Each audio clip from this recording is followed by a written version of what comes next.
Welcome to History Nerds United podcast. I am your head nerd, Brendan. Thank you so much for being here. Today, Leah Redmond Chang and her book, Young Queens. Love this conversation. Love this book. I picked it up, wasn't sure what exactly I was going to get. Got way more than I was expecting. And then Leah was great to talk to. Super interesting conversation. I'm not going to belabor the point. Let's do this. Let's bring on Leah. And here we are with author Leah Redmond Chang, Young Queens, 3 Renaissance Women, and the Price of Power. Leah, thank you so much for coming on. Thank you for having me. It's really a pleasure to be here. Now, listen, honestly, sometimes I do a little bit of background, but first of all, you're very good at hiding everything on social media. So congratulations for that.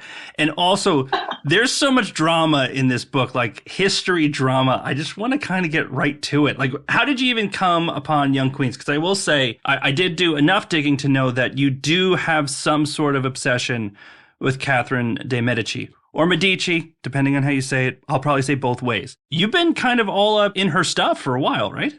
I have. So I didn't start out that way. I've always worked on women's history or women's literature of the 16th century and of the Renaissance a little bit more broadly. But after my first book, which was on sort of these unknown female authors of the 16th century France, I really somehow just, wanted to know more about Catherine de' Medici. And I think that's because if you study 16th century France, she's everywhere. She's just everywhere. And I really didn't know very much about her. I only really knew about kind of her reputation. And it's quite a bad reputation, quite a nefarious one. So I wanted to know more about her personally, but I also wanted to know more about how she got this reputation. So I ended up doing a book with a colleague on that. And after I finished that, I just wasn't done. Sometimes like you work on a project and you feel like you haven't gotten it completely out of your system. And so I was ready to do more. And in the course of writing that first book about Catherine de' Medici, I had also stumbled upon Catherine's oldest daughter, Elizabeth de Valois. And I was very interested in the relationship between those two women. And that's how I eventually ended up at Young Queens. But like you said, it started out with this kind of obsession about Catherine de' Medici and particularly about her reputation, and then ended up just broadening. And the book, then, you add in Mary, Queen of Scots, which we'll talk about her. And it becomes almost a partial triple biography, right? Because I think a lot of people will be like, oh, we're going to hear all about the St. Bartholomew's Day Massacre, right? But what you really do is you really focus on kind of their formative years before they kind of step onto the stage and we know them, right? Why did you decide, was the book just getting too long and you're like, I have to cut stuff? Or is that something that you chose? It's something that I chose. I can answer this question in so many ways. So I'll just start in one place and then we'll just kind of keep going. So I chose to write about these women when they were young, partially to deal with that question of Catherine de' Medici's reputation. So she has this terrible reputation as, this sort of Machiavellian queen. She's sort of known to history as the Black Queen. She's a poisoner. She's been accused of instigating the St. Bartholomew's Day Massacre in 1572, where at the scene of her own daughter's wedding, thousands of Protestants are killed by Catholics. And so she's blamed for that. So she just comes out as a really, really bad, bad person. And to me, that just seemed very, very flattened.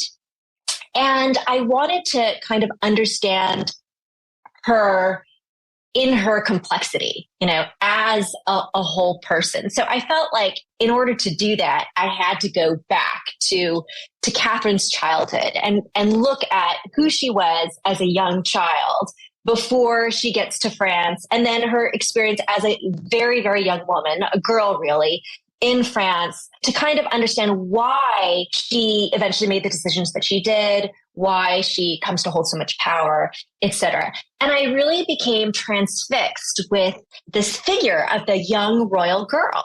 Later, when I started to do a little bit more research into Catherine's daughter, Elizabeth de Valois, and then eventually her Catherine's daughter-in-law, Mary, Queen of Scots, those same years, this sort of, young girlhood, young womanhood, I found really, really fascinating, partially because Catherine, Elizabeth, and Mary even though they're totally different people, they kind of wear their crowns a little bit differently.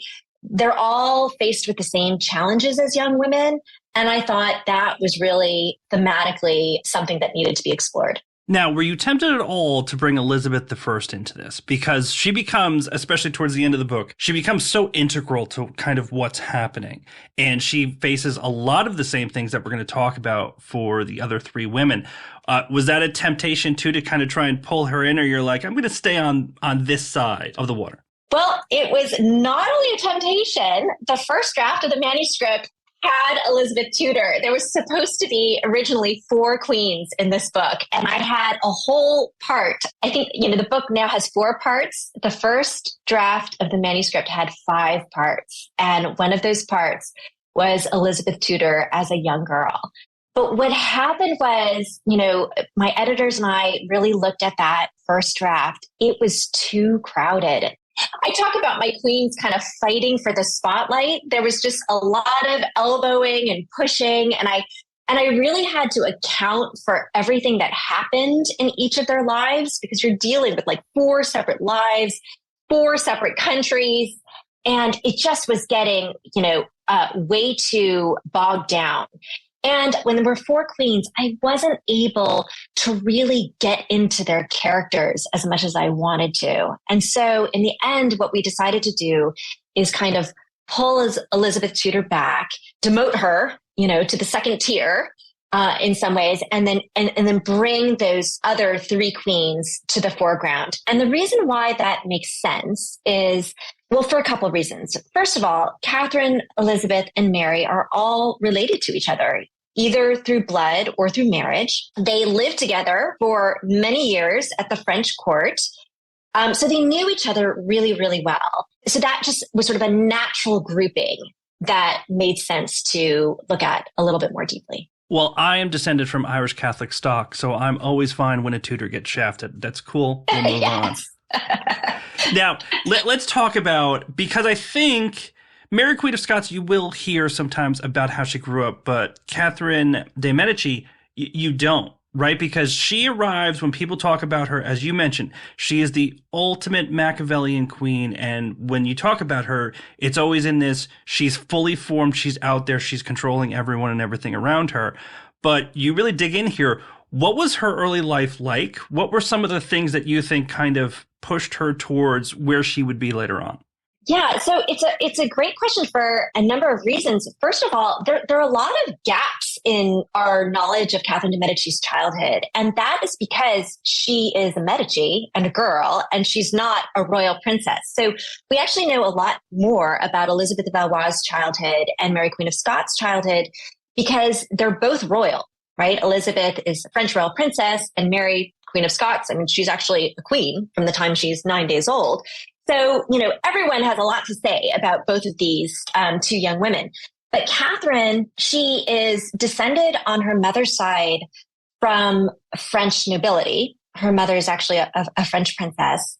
But on her father's side, she's a Medici. She's an important Medici because she's descended from the senior line, and she's really the only heir from the senior line of the Medici family. But the Medici are commoners. So their political strength kind of waxes and wanes. And so in the time of Catherine's childhood, when she's a very, very little girl, it's not clear to anyone that she's going to have any political importance at all, other than to be a kind of marriage pawn. There are whole years where we just don't really know what she was doing. We don't really know where she was, so you kind of have to piece it together like a puzzle. And sometimes, kind of use a lot of inference. But what we do know is that by the time she's 8, she finds herself in quite a predicament. She's in Florence, and for a number of historical reasons, she finds herself a pawn in the political wars between the Medici in Florence and the Florentine Republican Council. So the Medici, because they're the rulers of Florence and because they're so powerful, have many, many enemies who have been waiting to oust them. And the ousting of the Medici in Florence kind of comes in waves. They get ousted and then they regain their power, and they get thrown out again and they regain their power. And when Catherine is 8, this happens again. And she's held hostage by the Florentine Republican Council as a way of manipulating her uncle, who is then the Pope, into relinquishing any sort of power over Florence. The thing that makes Catherine so vulnerable at the time is that she's an orphan. Her mother dies soon after her birth, and her father dies, within a couple weeks. So she's really kind of alone. She's held hostage in a convent called Le Murate in Florence. And the nuns there take quite good care of her. And Catherine will always be grateful for that. They're really, in some ways, for a few years, the only family that she has. But she's just really this very, very small, very vulnerable child, a girl who is at the nexus of all of these different political forces. And it happens just at the moment where Catherine starts to come into consciousness, right? As a human being, right? She's like 8, 9, 10 years old. And so I have to think that some of her earliest memories are of this fear that she had, this sort of knowledge that she is a political prisoner and that at any moment, the Republican Council could come to take her away. They could kill her. I mean, she really just doesn't know what's going to happen to her. So she kind of comes into consciousness with this incredible feeling of instability. But the people who do, one way or another, come to her aid during this very vulnerable time are the French. So it's getting complicated here. So let me know if, I need to clarify anything. Well, she ends up in France and everything goes great because French people love Italian people, right? It's easy. Well, they do. But one thing I wanted to say, because, Catherine is known as the Italian queen, and that's part of her, reputation as, sort of this terrible foreign queen in France. But, the French were kind of looking after her from afar, even when she was in Florence as an 8-year-old. And Catherine knew this. And I think that Catherine's love and devotion to France, which she feels very strongly, might have started from the time she was a child. So when people talk about her as the Italian queen, that's kind of right. I mean, that is a way of describing her. But, Catherine's loyalties to France, I think, are fostered quite early when she's a very small child. And then, of course, as you've just said, she's in France from the time she's 14. That's when she starts to, really kind of throw herself and embrace French culture. So to call her the Italian queen, I think in modern minds, it gives a certain impression which doesn't exactly fit for how things worked in the Renaissance. And I mean, I know we're skipping so many details here, but honestly, we'd have to just read the book to capture all of them. So, if you're loving this so far, you need to read the book, trust me. But we're going to fast forward a little bit, right? So she becomes queen. Husband, Henry II. What I find very interesting, and it's a theme for any of the women, including Elizabeth Tudor, they are at this point baby factories. That's their job, baby factory, right? And it's, I think everybody thinks, oh, Henry VIII, Catherine of Aragon, which that's what it is. But I mean, when she shows up and she becomes queen, all of the stress is on her that everybody knows basically when she's having her period. Like we're writing letters about when she's having her period because that's very important. Everybody needs to know. And I mean, it becomes, this is her job. Shut up and do it. If you don't have a baby, you're an idiot, right? Yeah, well, and more than that. So Catherine starts off as the wife to Henry, and when she gets married to Henry, Henry is not yet the heir to the throne. He has an older brother, and I think that's why the marriage was seen as like fine. She's not royal, and she's about to marry this royal prince. She's a Medici, so half commoner, but it's okay, partially because he's the second son. But then the older brother dies, and Henry is the heir to the throne. And there had already been pressure on Catherine to conceive and bear a child. But now, as you say, the pressure really, really amps up. Her job as future queen consort, or for any queen consort, and even any ruling queen, is to continue the dynasty, right? And for a woman, that means having a child. And Catherine, she struggles. She is barren for 10 years. And, there's all sorts of speculation about why that was. In the end, it wasn't deemed to be her fault. It was Henry's, supposedly. But, the sort of cultural commonplace is that it's always the woman's fault to some degree, right? Or even if she's not to blame, she's the one who can be repudiated. She's the one who can be divorced or sent back to Italy or whatever. So in the end, it really falls upon her to have a child. And she did everything possible. She took all sorts of medicine. She prayed. She made pilgrimages. And again, in sort of the long history of Catherine's reputation, she's often mocked for taking her potions and drafts. These were basically fertility drugs. What she took is no different than what every woman who wanted a child was taking at the time. She can't be blamed. And for her, the stakes were really high. If she did not get pregnant, she was going to be sent back to Italy. And once a girl gets repudiated from marriage, certainly for being barren, she really has no future. It's not like someone else is going to turn around and marry her, because the whole point of royal and aristocratic women at this time is really to further the dynasty. So for her, this is a matter of survival, not just like keeping her crown, just being able to stay in France, which had become her home, being able to stay in something that resembled a family, especially since she didn't have anyone. Having any sort of sense of dignity and not being dishonored really depended on her conceiving this child. And it's something that I have to remind myself, and we're going to have to talk about it again when we talk about her daughter. So it's like she didn't conceive for 10 years. So I'm sure if you're sitting here thinking about it, you're like, oh man, she must have first conceived when she was like 40. When did she actually first conceive? About how old was she? Yeah, like 23. So, right?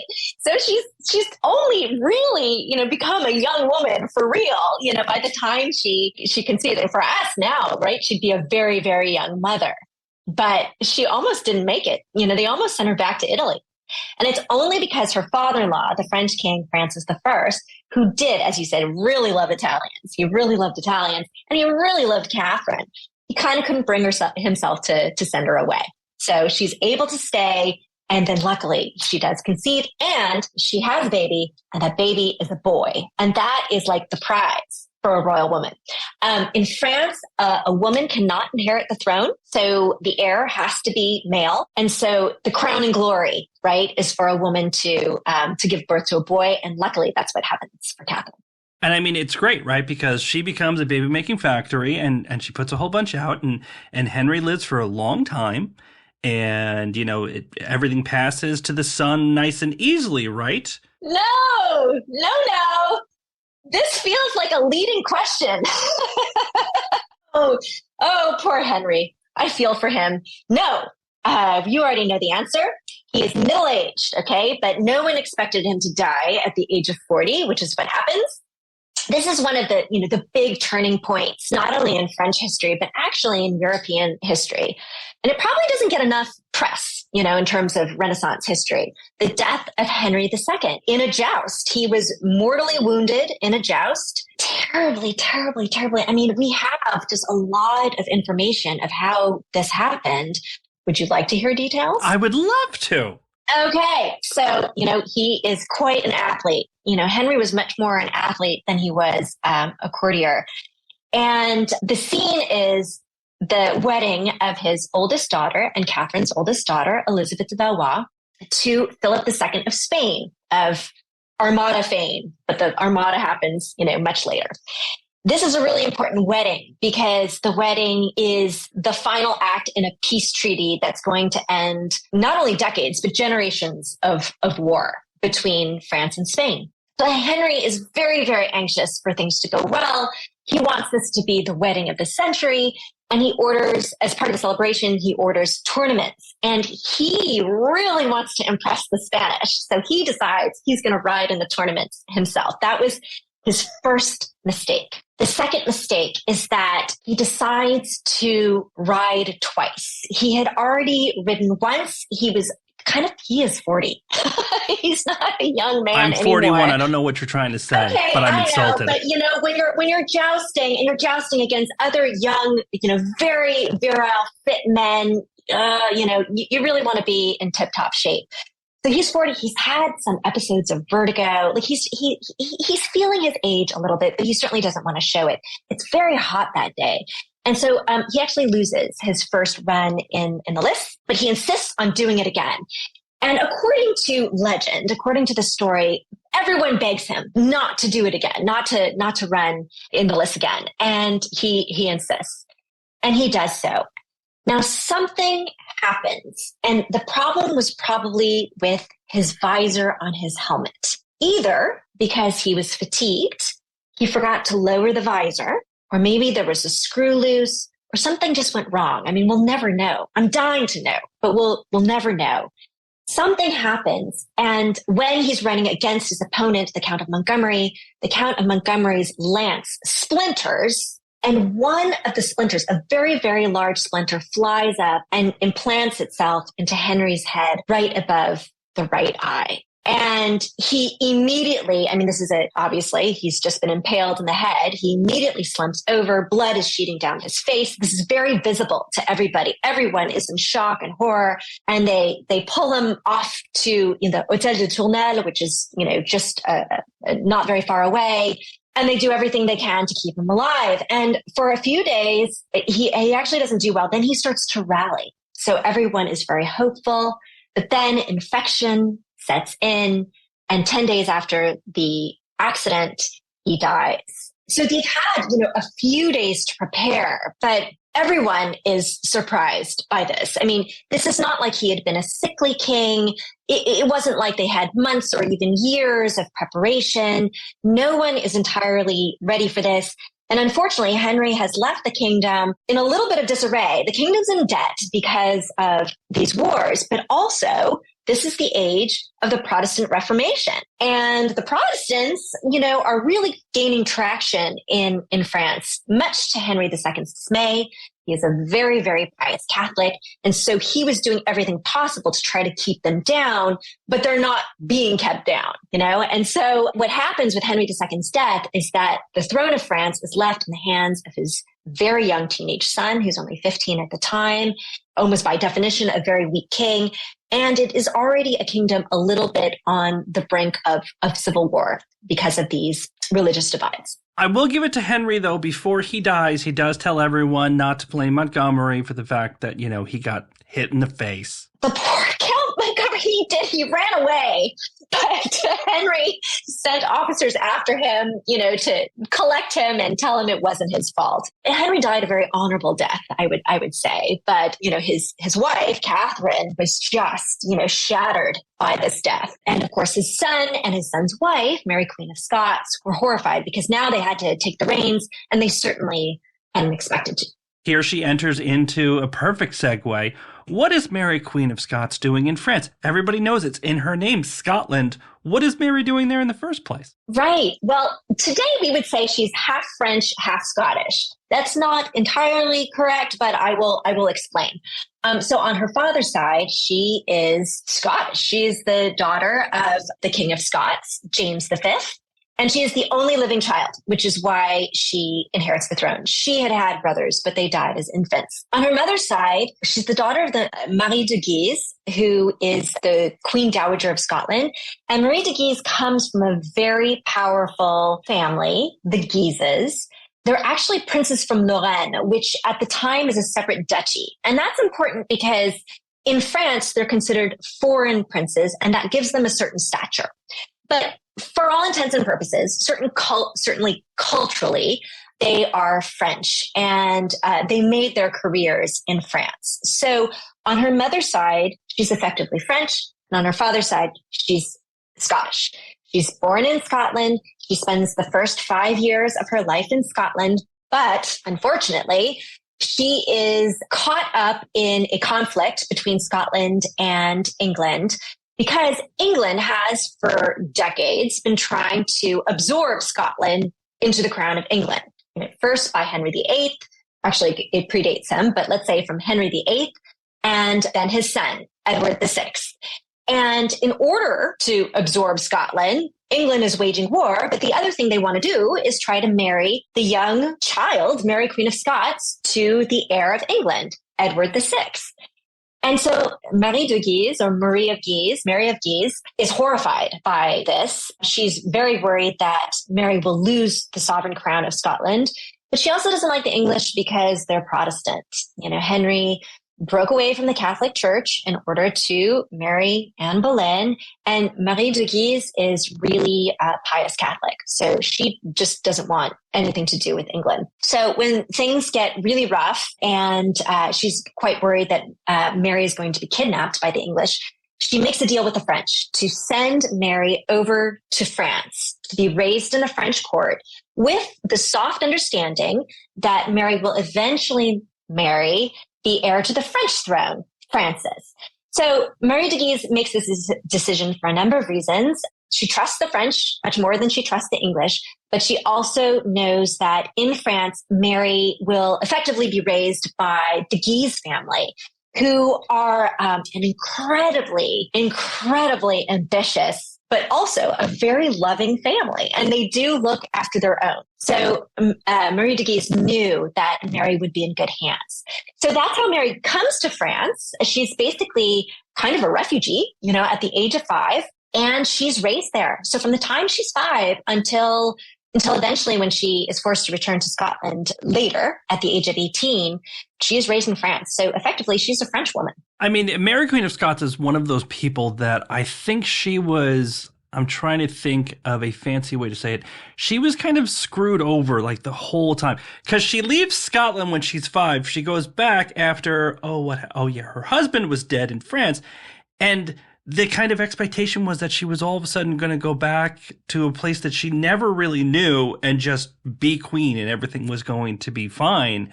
And it very much felt like she was always a refugee, that everyone, even if there was some sort of loving relationship like there was with Catherine, sooner or later she would outlive her usefulness and she would just be jettisoned out anytime that happened. I think in some ways, you've said it perfectly. And I think that has to do with the way that royal women are viewed at the time. Elizabeth Tudor is really unusual. And we can talk about her in a bit. But the idea that a woman would stay unmarried and reigning on one of the thrones of Europe was just, you almost can't imagine it if you're living in the Renaissance. So what Elizabeth Tudor did was highly unusual. Mary was expected to make a good marriage. In many ways, she was raised more to be the queen consort of France than she was to be the reigning queen of Scotland. And I think that the idea was that, she had to go back to Scotland after her husband, the King of France, dies. I think everyone expected that she would make another really, really good marriage. And I think the person who most expected that was Mary herself. I imagine that in some ways, when she's sent back to Scotland, her family, the Guises, Mary herself, and frankly, everyone else thought that this was just going to, her sort of being on the throne of Scotland, reigning by herself was kind of a temporary thing. And that eventually she would make this marriage to a stronger man who would rule in her stead. But of course, it doesn't quite happen that way. And so she is left, kind of having to manage Scotland, which is also in the throes of religious war. And that, frankly, everyone struggled with the religious divide in Europe at this time. So, the fact that she's sort of sent back at the age of 18, completely unprepared to rule any kind of kingdom, much less something that is on the brink of civil war and that has actually had, civil conflicts around religion, it's not surprising that she was going to fail. Which is, of course, what happens. And I think we do need to be fair, and you talk about it in the book, she was also kind of a jerk. Oh, yes. Whereas Catherine de Medici, she knew how things worked. She kind of watched and learned. There's just a certain amount of learning that Catherine did that it seemed like Mary never did. That Mary just had this, let's say it, we use it a lot nowadays with arguing with each other. Mary came from privilege and didn't feel like she had to learn the politics, where Catherine was the opposite, where she had to become the animal that people talked about her becoming. Yeah. Oh, totally. I agree with you. I also have some sympathy for Mary. But I think the way that you've just characterized it is right. Catherine, because she was kind of thrust in these vulnerable positions from the time she was a child, like I outlined a little bit earlier, she really did have to learn how to survive. And so she develops these skills. She's very astute. She kind of knows how to read a room. She knows how to read people. And she developed these skills quite young. Mary, kind of like Elizabeth de Valois, by the way, is raised in this, completely privileged, coddled environment. And she's never given those skills because she didn't need them. So in some ways, it's not quite her fault. Yes, she was totally arrogant, but she was bred to be arrogant. She was raised by the Guises to be arrogant. They taught her to kind of hold her head high and walk into that room like she was better than everybody else because they believed that the fortunes of the Guise family rested on her success. So in terms of the way she was raised, Mary was successful. She was raised to be a queen consort. And in that, she really shone that as a sovereign queen, a queen who has to rule in her own right as a politician, she just was not given the skills. And like you said, she didn't pick them up. And I think that the sort of tragedy of Mary is that when she gets back to Scotland, that was the moment where probably she should have started learning. And I do think she tries. She's only 18. She could have learned fairly quickly. Maybe she just doesn't quite have the learning skills of, say, Catherine de Medici. But I also think that, Mary just really, really, really wanted to be back where she had been, mentally, physically. She just missed France. She missed being a queen consort. She missed being the star. And so she could just never really, get past that and change strategies and, kind of develop the resilience that she was going to need in order to succeed. And then, of course, the politics was just against her from the beginning, too. Well, let's not forget about the forgotten one. Let's jump back to her. Elizabeth of Valois, Catherine's daughter. She goes to Spain to be the Queen of Spain and everything. She is the one that throughout the entire book, I just always felt bad for her. She felt like somebody she didn't have the skills of Catherine, but she didn't have that kind of, in this particular environment, that arrogance can be useful that Mary had. And Elizabeth just didn't have any of those things. She just kind of felt like a leaf on the wind, and she just, where people pointed her, she went and everything like that. But she seemed to be, rather sweet as a human being for reasons that we'll talk about. But it's kind of interesting how that all comes together. How does Elizabeth end up going to Spain, and how much does Catherine have to do with it? Yeah. So can I answer one of your points first? I'll keep that in mind. We'll talk about sort of how she gets there, but why Elizabeth is a little bit the forgotten queen, and why we kind of see her as a little bit less developed than these other two queens. First of all, unlike Catherine, who eventually becomes so powerful as the queen regent, so effectively the power behind the throne, if not the power, technically on the throne, her sort of persona just grows and grows and grows, partially because people are really paying attention to her. And Mary, Queen of Scots, even though she's raised to be a queen consort, so, the wife to a king, she is the ruling Queen of Scotland. And so a European crown is in play with Mary. So people are always going to be paying attention to her. Whereas Elizabeth, there was never any chance that she was going to rule in that way. Right? She is a princess of France, which means she can never inherit the French throne. So her only real value is going to be as a wife to a prince or a king or, something like that. Queen consorts really did have a certain kind of influence, but it was very behind the scenes. And it was very much tied to their ability to produce the babies.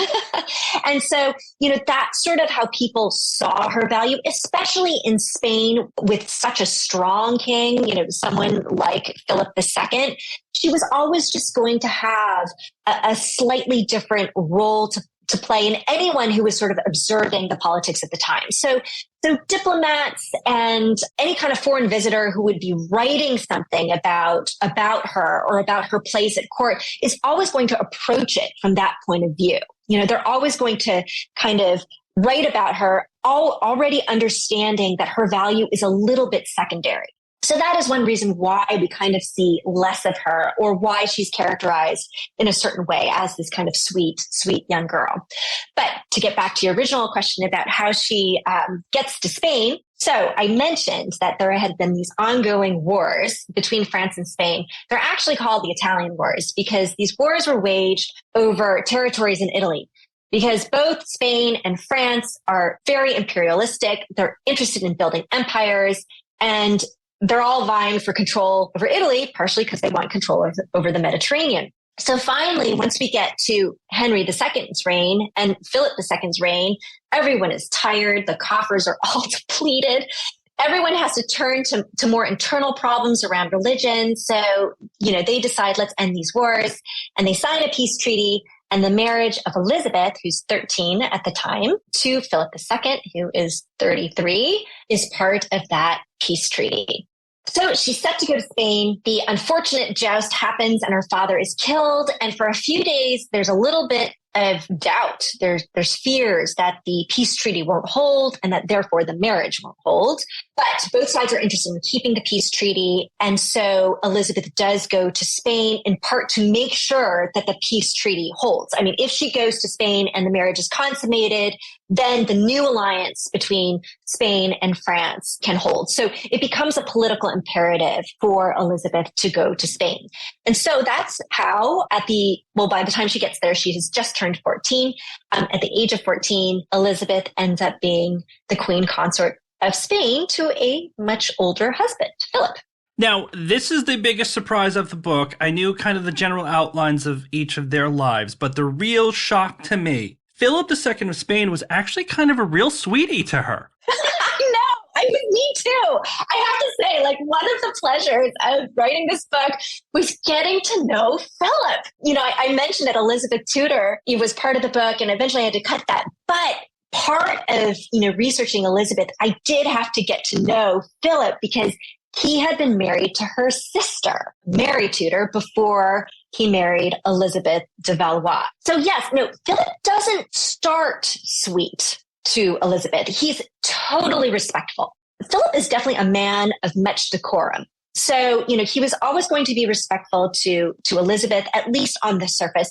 But he does kind of ignore her in the beginning, but she grows on him. And eventually they have quite a nice relationship. And he's thrilled when their first child is born, maybe a little bit less thrilled when the second child is born because it's another girl. Elizabeth has two girls. But he was very nice about the first girl, though. Let's give him a little bit of credit. Oh, totally. Well, we can talk about this, but Elizabeth also struggled with her fertility. So he was thrilled when the first girl was born. And for all I know, he was just as thrilled when the second girl was born. The sort of reactions that are preserved in the diplomatic dispatches are a little bit mixed. They had a great relationship by the end because she was a very devoted wife to him. And sometimes that meant crossing her mother.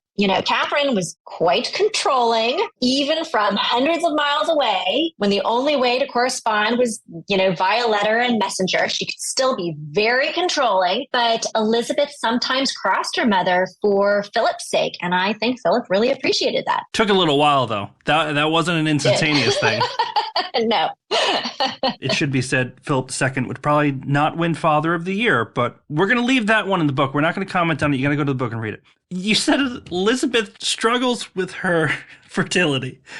But again, I think we need to put this in context. She dies at 23 with two kids. Yeah. It's just so funny because we talk about it because these are history-changing events, and we talk about this. But again, she had two kids and died at 23. Yeah. But once again, her period is something that people are writing across countries about.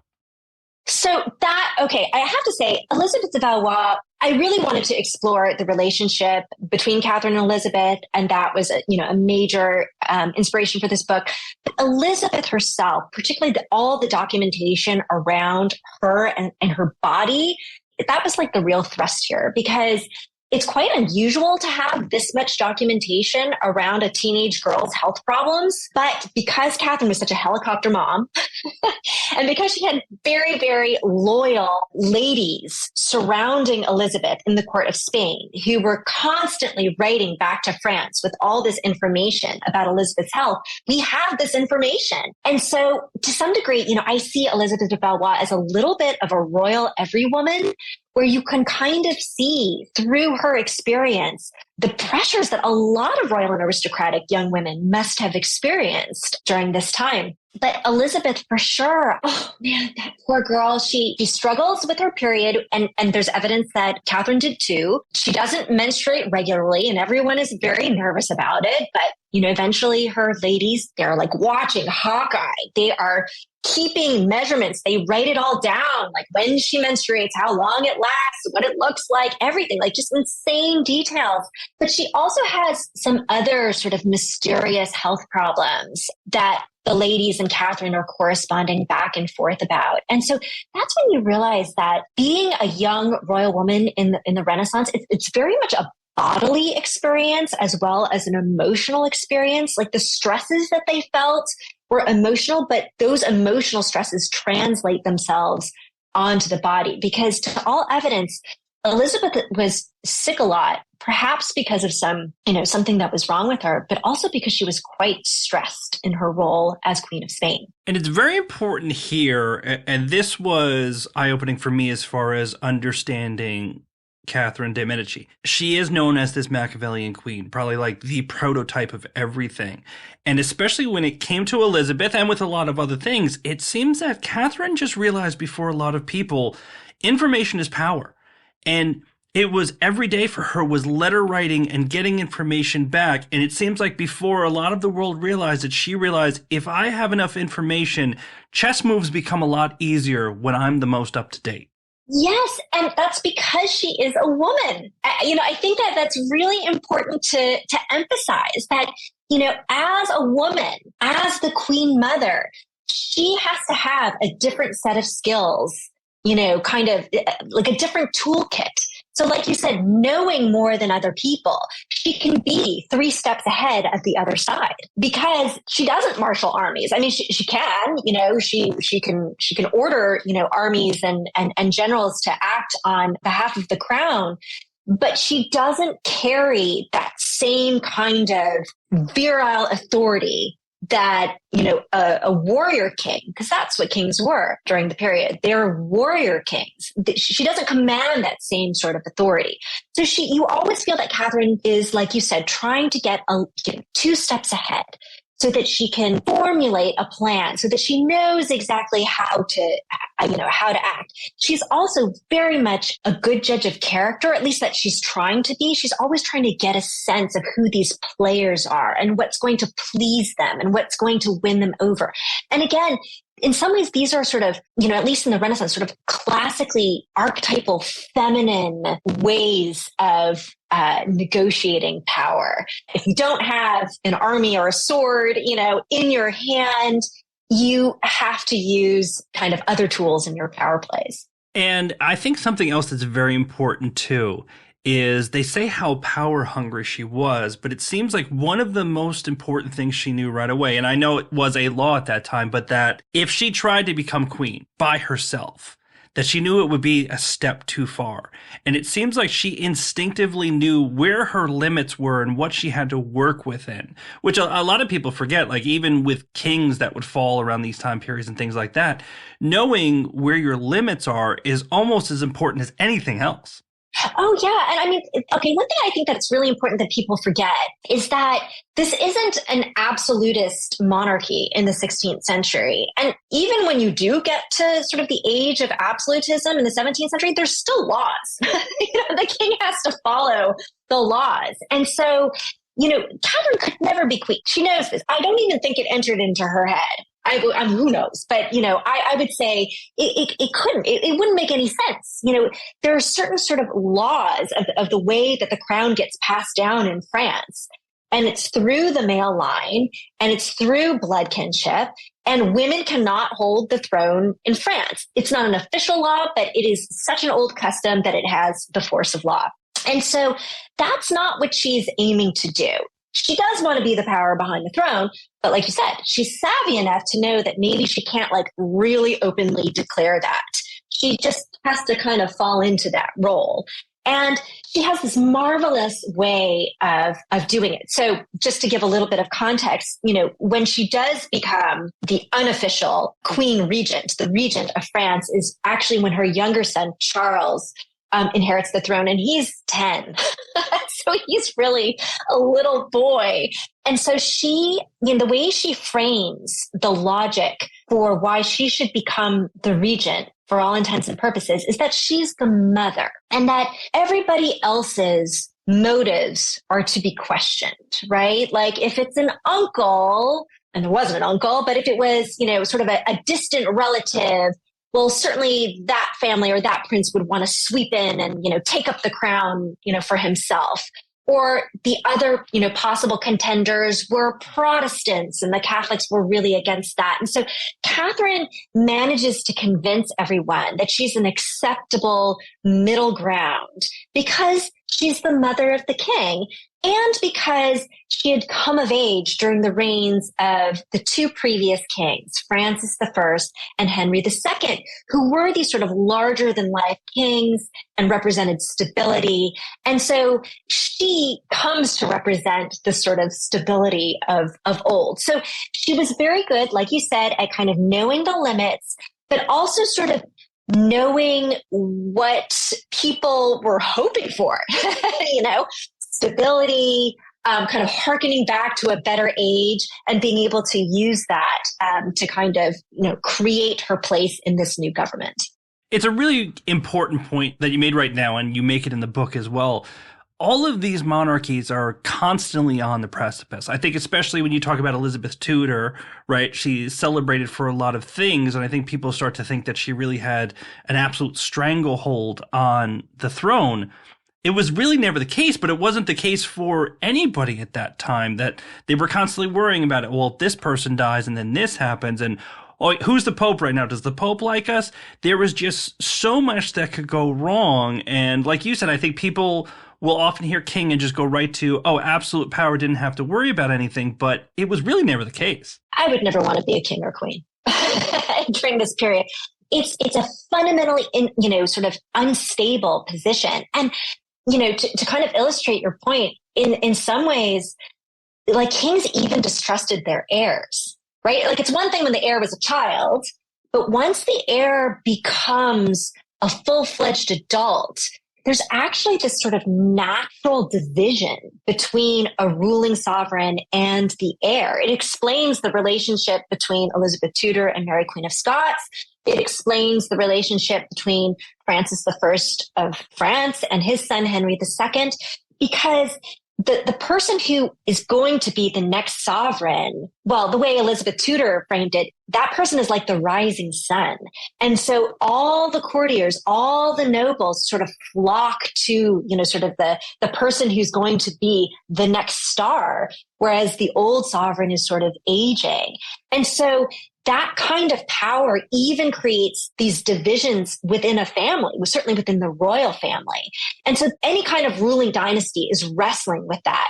Whereas a family like the Guises, a little bit on the sidelines, though they always hoped to become eventually a ruling family, they don't have that same sort of anxiety that's really kind of unraveling the family in the same way that a ruling dynasty does. I really want to try and the book goes into way more than we can answer here, but I think somebody who doesn't know and hasn't read the book yet, Catherine de Medici, right? We talked about it. She is sociopathic. She's this, she's that, right? Was she? I mean, was there part of her that was so ruthless that she'd sell out her children or anybody to hold on to power?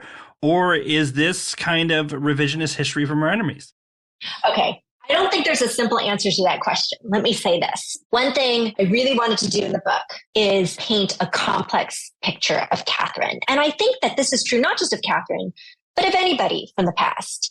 Certainly when they live as long as Catherine did, she lived to be 68. She lived in one of the most fraught times of European history. And policies change, right? Politics change, the context changes. And so her policies had to change. People change, right? Like, I think it's unfair to say she was sociopathic and that she had always been, sort of out for the crown. And I do think that that's revisionist history. You really start to see these stories come out even during Catherine's lifetime. She had a lot of enemies because for most of her reign, Catherine was actually trying to bridge the divide between Catholics and Protestants, which meant that everyone hated her, both Catholics and Protestants. I mean, not really, but there was definitely a huge swath of the population who loved her, who really did see that she was trying to maintain peace in the kingdom. But the extremes of both sides, Protestants and Catholics, absolutely hated her because they didn't understand this. They wanted her to choose. So you start to see this very kind of flattening portraiture of Catherine as the sociopath coming out even in her lifetime. And then in the 17th century, what's happened is the dynasty has changed, right? The Valois die out and the Bourbons take over in France. Well, every dynasty kind of wants to brush the previous dynasty aside so that they can be the stars. And so they don't really do much to, kind of recuperate Catherine. Again, in their mind, it's very convenient to have this foreign evil queen who's really, responsible for all the bad things that happened under the Valois.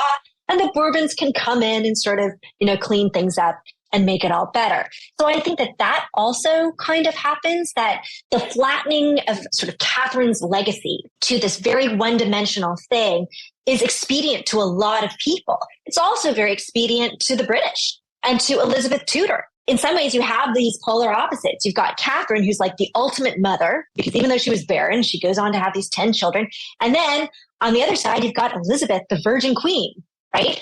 So it's very convenient for the English to paint Catherine, the non-Protestant, the Catholic queen, I guess, if you will, in a certain light so that the Protestant Elizabeth Tudor can be the shining star. So all of these forces are contributing to make Catherine look bad. But I also think that Catherine was wrestling with, a certain political situation where she was not going to win. I remember, years ago when I was researching my first book on Catherine, there was one Venetian diplomat who said something to the effect of no sovereign, male or female, would ever be able to make sense of the morass that was the French Wars of Religion, the French religious wars that dominated the second half of the 16th century. So in some ways, she was never going to win.